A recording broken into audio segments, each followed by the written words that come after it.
Madam మనం నిన్న మన దగ్గరికి వచ్చిన ఒక క్లయింట్ని చూసాము.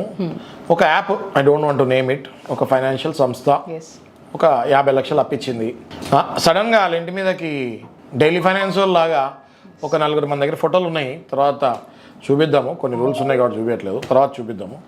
ఆ ఫోటోలో మనకు వచ్చిన ఫోటోలో ఎట్లుందంటే ఒక పోలీస్ ఆయన ప్లస్ పక్కకి ఒక ఆమె బ్యాంక్ మేనేజర్ లాగా ఒక ఆమె, ఎదురుగుండా మన క్లయింట్ కుర్రో మొర్రో అంటూ మనకి ఫోన్ చేశాడు.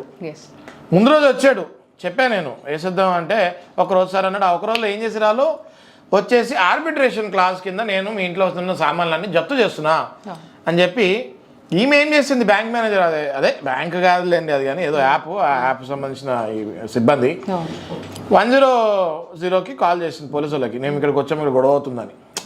మన క్లయింట్ భయపడిపోయాడు. మా పోలీసు వాళ్ళు వచ్చారు, పోలీసు వాళ్ళతో పాటు బ్యాంకు వాళ్ళు వచ్చారు, వీళ్ళు ఇక మన ఇంట్లో సామాన్లు తీసుకుపోతే ఆ ఇంట్లో సామాన్లు ఏం లేవు, పాత సామాన్లు, ఇనుప సామాన్లు, ఇరిగిపోయిన కుర్చీలు ఉన్నాయి. అప్పు ఎంత ఇచ్చారు? 50 లక్షలు ఇచ్చారు. మరి నేను చెప్పిన ఆయనకి ఇంట్లో ఉన్న సామాన్లు ఇచ్చేసేయి, ఆ 50 లక్షలు మరి దాంతో సర్దుకోమని చెప్తే వాళ్ళు నవ్వుకుంటాం జరిగింది. అసలు నార్మల్గా వీళ్ళ ఇంట్లో అంటే సామాన్లు లేవు కాబట్టి బతికిపోయాడు ఆయన. ఇట్లా ఇళ్ళ మీదకి వచ్చి ఇంట్లో ఏమైనా వాల్యుబుల్ సామాన్లు ఉండి, గోల్డ్ ఉండి, ఇవాళ గోల్డ్ రేట్ పెరిగిపోయింది, పుస్తుల తాళ్ళు ఉంటాయి, లేకపోతే ఏవో ఆర్నమెంట్స్ ఉంటాయి, లేకపోతే వెండి సామాన్లు ఉంటాయి, లేకపోతే ఏవో ఉంటాయి, ఇలా ఏమి పద్ధతి ఇప్పుడు టీవీలు ఉంటాయి, లేకపోతే మంచి మంచి కొత్తగా కొనుక్కుని టీవీలు ఉంటాయి. కన్జ్యూమర్ లోన్ కూడా కాదు అది, పర్సనల్ లోన్ అది. ఇలా ఇళ్ళ మీదకి వచ్చేసి ఎదుగోండి మాకు జప్తు చేసే ఇది ఉందని ఏదో ఒక చెత్త పేపర్ చూపించి తీసేసుకుంటానికి సాధ్యమవుతుందా? లేదు సార్, అస్సలు సాధ్యం కాదు. అలా ఏదైతే ఈ సోల్ ఆర్బిట్రేటర్ అనే నోటీసులు వస్తున్నాయో, సుప్రీంకోర్టే తన జడ్జ్మెంట్స్లో పలుసార్లు అది వాయిడ్, అటువంటి సోల్ ఆర్బిట్రేటర్ ఇచ్చిన అవార్డ్ మెయింటైనబుల్ కాదు అని చాలాసార్లు చెప్పింది. ఎందుకనంటే ఈ సోల్ ఆర్బిట్రేటర్ దాంట్లో ఏమవుద్దంటే, ఇప్పుడు నేనే ఒకరికి అప్పిచ్చాను, నేనే నాకు ఒక ఇష్టమైన అడ్వకేట్ని పెట్టేసుకొని మీరు ఒక అవార్డ్ పాస్ చేయాలని నాకు అనుకూలంగా పెడతాను. కానీ అకార్డింగ్ టు లా అదర్ వైపు కూడా, అటువైపు వాళ్ళది కూడా న్యాయం అన్యాయం వినాలి డెఫినెట్గా.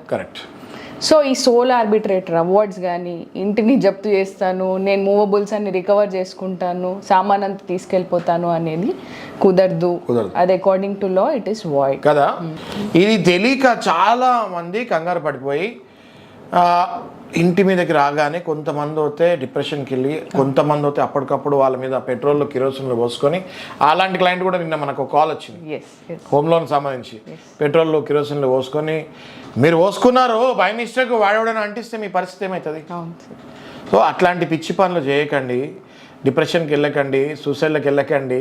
నాకు ఒక పక్కన బాధగా అనిపిస్తుంది, ఒక పక్కన హాస్యంగా అనిపిస్తుంది. ఎందుకంటే ఒక మనిషి, ఇప్పుడు మీరు అనుకోవచ్చు చాలామంది కింద ట్రోల్ చేస్తూ ఉంటారు, నీకైతే తెలుస్తుంది, మాకు కూడా అయినాయి, మాకు కూడా తెలిసింది కాబట్టే మీరు ఈ టైంలో ఎలాంటి ఫీలింగ్లో ఉంటారో మాకు తెలుసు కాబట్టే మేము ఇంతమంది లోన్ బాధితుల్ని కాపాడగలుగుతున్నాం. చాలామంది సగంలో వదిలేస్తారు, మాకు తెలియదు ఇంక ఇక్కడ వరకే అంటారు, కానీ మేము అట్లా చేయట్లేదు. We're going till the end of the case. ఆ బాధితుడు ఎవరైతే ఉంటారో వాళ్ళతో కూర్చుంటున్నాం, వాళ్ళు ఎన్ని 100 సార్లు వాళ్ళ ఆఫీస్కి వచ్చినా కూడా వాళ్ళతోటి క్లియర్గా మాట్లాడి, వాళ్ళకి మంచినీళ్ళు ఇచ్చి, వాళ్ళు భోజనం టైం కోసం భోజనం పెట్టి, వాళ్ళకి డిప్రెషన్ ఎట్లా పోగొట్టాలి అన్నది మా టార్గెట్. డబ్బే సంపాదించాలనుకుంటే ఎన్నో రకాలున్నాయి. డబ్బుతో పాటు లా ప్రొఫెషన్ అన్నది ఒక సర్వీస్ కూడా. ఇవాళ రియల్ ఎస్టేట్ చేసుకుంటే, లేకపోతే ఏదో గోల్డ్ మార్కెట్లో ఉంటే జనాలు బోల్డ్ సంపాదిస్తున్నారు. ఓకే, మనము ఒక కేసు తీసుకొని దాని ఇంకా 2 ఏళ్ళు పరిగెడుతున్నామంటే మనకి పబ్లిక్కి సర్వీస్ చేయాలి అన్న భావం కూడా మనలో ఉండబట్టి మనం పగల రాత్రి కష్టపడుతున్నాము, ఇన్ని వీడియోలు తీస్తున్నాము, ఈ వీడియోలు కూడా వెళ్తున్నాయి. లా పట్ల అవేర్నెస్ మనం క్రియేట్ చేస్తున్నాం. దయచేసి ఈ ఆర్బిట్రేషన్ క్లాజెస్ తెలియని వాళ్ళు, సామాన్యులు, లోవర్ మిడిల్ క్లాస్ వీళ్ళకి తెలీదు. ఏదైనా పేపర్ పట్టుకొని వస్తే భయపడిపోతారు, వాళ్ళతో పాటు వెనకాల పోలీసు నుంచో పెడతారు. వీళ్ళు ఏం చేస్తారు, పోలీసులు నేను మేనేజ్ చేసి ఆ ఒక్క 5 నిమిషాలకి ఏదో గొడవ అవుతుంది అనగానే వాళ్ళు కూడా పోలీసు వాళ్ళు తెలియక వస్తారు. పోలీసు వాళ్ళు తెలియక వచ్చినా కూడా వీళ్ళని భయపడించడానికి వాళ్ళ కాకి యూనిఫామ్ పనికొస్తుంది కాబట్టి వీళ్ళు దాని అడ్వాంటేజ్ తీసుకుంటారు. కలెక్షన్ ఏజెంట్స్, దయచేసి మీరు ఎవరికి భయపడాల్సిన అవసరం లేదు. న్యాయం ఎటువైపు ఉందో అటువైపు జస్టిస్ గ్యారంటీగా జరుగుతుంది. మీరు అప్పు కట్టలేకపోతే టైం తీసుకొని మళ్ళీ మీరు సెటిల్మెంట్ చేసుకోవచ్చు, కానీ డిప్రెషన్కి మాత్రం వెళ్ళకండి దయచేసి. Thank you.